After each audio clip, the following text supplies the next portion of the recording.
Hey guys, how's it going? Welcome to my video. All right, I just want to give you guys a quick fix if you guys are in this situation. So a couple of days ago, I had this situation come up with my car. Previous to that, I had no issues. Car was driving fine. Matter of fact, it's been driving fine since I had it. The only thing that I actually had to change out within the last year was the battery. Other than that, I really had no issues whatsoever. So I was driving all day, went into supermarket, got some cherry ice cream. Love cherry ice cream. Got like 2 tubs of it, came out and was all ready to go home and have some good old ice cream in the hot summer, and it cranked, but it wouldn't start. Cranked, it wouldn't start. So I was thinking to myself, oh wow, okay, so this is a situation. It's not the worst situation. I'm getting power to everything. The AC wasn't working because the car wasn't turning on, but the blower motor was working. The radio worked. Everything worked, but it just would not turn. It would not run. It wouldn't run. It wouldn't run. So here's this situation. I'm stuck with 2 tubs of ice cream. It's like 95 degrees out, and I didn't want to waste ice cream. So I'm like, all right, let me just do see if I can do a quick fix on this. Hopefully it was a quick fix. Maybe some weird thing. So I just kept on cranking it. Kept on cranking it like 6, 7, 8 times, hoping that it would start. It wouldn't start. So I was like, okay, so this might be more of a serious situation, because I was trying to get into neutral and all the other gears and try starting in neutral, and it didn't work. So I was thinking to myself, okay, hopefully it's not something too bad, because there's no check engine light on the dash. Okay, there's no check engine light on the dash. I was hoping it wasn't too bad. So and I specifically called that there was no check engine light on the dash. Didn't see any kind of red check engine light on the dash. So I was like,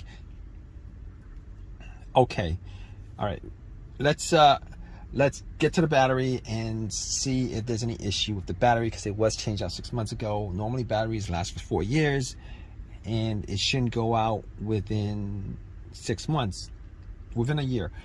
So I was thinking to myself, hopefully it's something that's kind of simple. Maybe there's a little corrosion on the terminals. Maybe it wasn't tightened. Maybe there was some play on the terminal. So I was like, okay, got to the battery, and everything looked good. The terminal looked good. It was tight. I wiggled it. It wouldn't wiggle. As far as I could tell, there was no corrosion on the terminals whatsoever. And I did also make sure to check the negative line that went to the frame, make sure it's connected, make sure it's no corrosion, etc., etc., etc. And I was like, okay. Now I couldn't be 100% sure that it wasn't the battery. All the cranks that I was hearing were strong cranks. Now normally if the battery's kind of weak, I would hear like a weak crank, but I cranked it up like 8 times, and every single time it seemed to be really strong. So I was like, let me check this out further. Maybe I'll just turn on the lights, the headlights, and see if it's bright. And the headlights were bright. So I was like, here's the problem. All right, the battery seems to be good. Now, obviously at this point, I'm thinking 99% sure it's not the battery, like 99% sure it's not the battery. But I was thinking to myself, what if it could be the battery? You know, because I gotta get this ice cream home. What if it could be the battery? All right, because it's 90 degrees out and there's no AC. All the windows are down. Ice cream is melting. And I'm thinking to myself, all right, I do have a jumper pack. One of those no-codes that I got from Walmart. Like when I had that battery issue, about a year ago. So I hooked it up. It was 75% loaded. Turn it on. Try to start the car. Same thing. Nothing. No. It was a crank. No start. Same strong crank. No start. So I at that point I ruled out the battery 100%. 100%. I ruled it out. So basically, I got back in my car, really hot, and I was thinking, I gotta throw out this ice cream. It's like, I'm like 15 minutes into this hot weather, and got ice cream. It's gonna be melted within like 40 minutes. That's what I was thinking. All right, it was pretty soft. So I was like, maybe I should eat this ice cream. Maybe I just eat some of it and then throw some of it. But I'm getting off track right now. But I was thinking to myself, maybe it's the crankshaft, maybe it's the camshaft, maybe it's the mass airflow sensor, maybe it's any of those things with a sensor in it. Maybe it could be all those things. And I record to myself. You know what? There was no check engine light. I remember looking at the dash. I remember looking at the dash for whatever reason. I remember looking at the dash and I didn't record a check engine light because I would have noticed it. All right. And if any of those components, the mass airflow sensor, the crankshaft, the camshaft, the throttle position, if any of those sensors, any of those sensors had any issues whatsoever, for the most part, like 99% of the time, if any of those sensors has issues, there's a good chance 99% of the time that the check engine light will illuminate or at least blink. Now, I didn't have an OBD2 scanner on me to scan it all the way through, so I don't know that 100% for a fact, but I know that I could probably rule out most of those things. So at that point, I was like, I was sitting in my car. It was hot. I was thinking about calling AAA, and at that point, I was like, let me just eat some ice cream. I ate some ice cream. I filled my stomach up, trying to figure out what could be the cause of it. It could be a bunch of things, but I'm gonna go. I was going through the most obvious things that it could be. It could be, after ruling out the battery, after ruling out all the sensors because there was no check engine light, I was thinking, here's what's left. All right, the fuel pump relay, the fuel filter. It's either not getting fuel or it's something electrical like a blown fuse or blown relay. Now, my next step was I went and checked the fuses and the relays. Now, all the fuses look good. I didn't have a fuse tester on me, but I looked at the fuse box just to make sure nothing looked like it was brownish or burnt or any of that nature. And none of it looked burnt. I didn't smell any kind of burnt coming from it. So I was like, maybe it's the fuel pump. It could be the fuel pump. Maybe it's the fuel pump relay. One of those things may have gone out. So I was thinking, I got back in my car. I tried to start.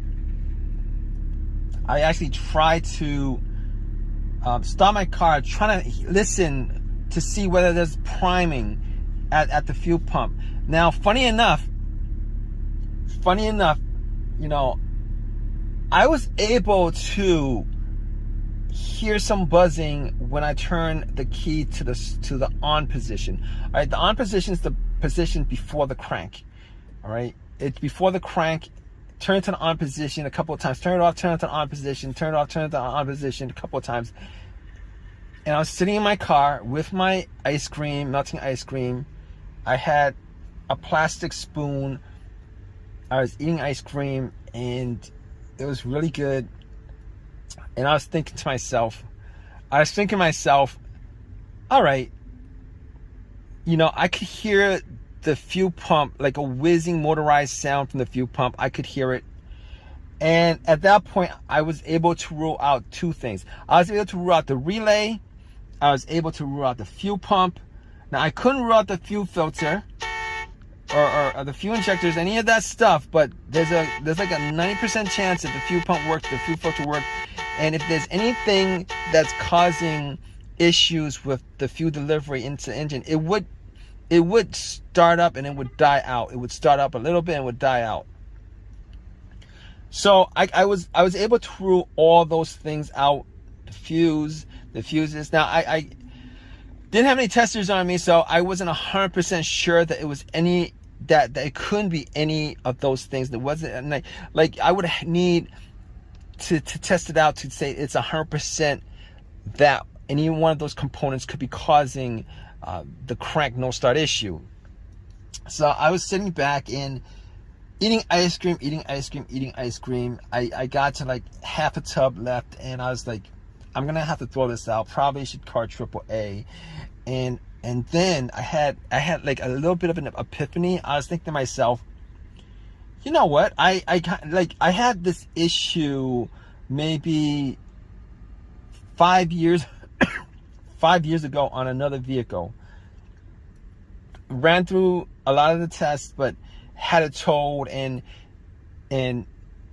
funny thing is, it turned out to be nothing more. I spent money on towing at that point, and it turned out that it was something that was pretty simple. It was something as simple as the key fob, or the key fob itself not being picked up or recognized by the car's computer, or it was the key fob battery. Now, I've never changed the key fob battery since I had this car, and I wasn't 100% sure whether it was the key fob battery that could be causing the situation, but there is a chance the key fob battery could be causing this situation, particularly if you rule out all the things that I ruled out. So at that point, I was thinking to myself, you know what? I'm gonna take the key fob battery out, because I can't tell 100% whether that's causing the issue. But I went back into the supermarket. All right, I took the battery out of the key fob itself, the remote, got a battery, popped it in, and I was crossing my fingers that it was something as simple as that, because I had no issues with the vehicle previous to that, except for changing out the battery. And guess what, guys? Once I got in and tried to start it, it cranked up. It cranked up immediately. It's cranked up ever since. I've had no issues whatsoever since. I've had no issues whatsoever since. It's as simple as that.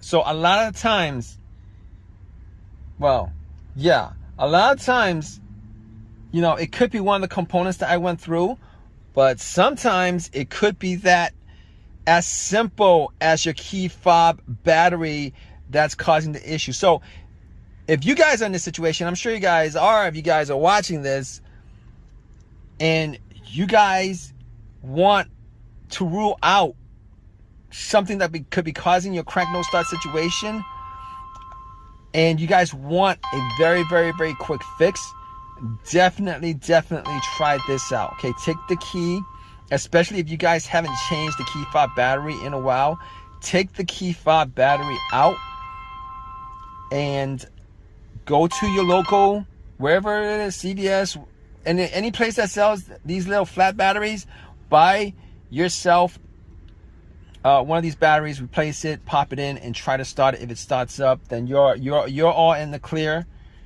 Now, obviously, if you guys are still having a crank no start situation, then that's another issue.